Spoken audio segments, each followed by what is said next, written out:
ভোর ৫টার সময় ঘুম থেকে উঠেই বসে গিয়েছিলাম সেলাইয়ের কাজ নিয়ে, একটা অর্ডারের কাজ ছিল। যাই হোক, আমরা স্নান টান করে বেরিয়েছিলাম একবার বজবজ কালীবাড়িতে। আমাদের সারাদিন সেদিনকে প্ল্যান ছিল। বজবজ কালীবাড়িতে সেদিনকে পুজো দেওয়ার প্ল্যান ছিল না, কিন্তু সেদিনকে ছিল মিস্টার ঘোষের জন্মদিন। আমরা গিয়ে দেখলাম তখনই ব্রাহ্মণ ঢুকলেন, আর ব্রাহ্মণ আমাদের বললেন যে পুজোটা দেওয়ার জন্য। আর না করিনি মায়ের পুজো, মা নিজেই নিয়ে নেন।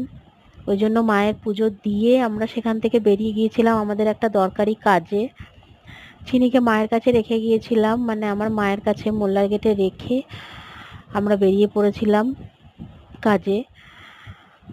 সেদিনকে খুব গরম ছিল। আমাদের দুজন ফ্রেন্ডের আসার কথা ছিল, তাদের জন্য অপেক্ষা করতে করতেই দেখলাম যে খুব ঝমঝমিয়ে বৃষ্টি নামলো। আজকের দিনটা এইটুকুই বন্ধুরা, বাই।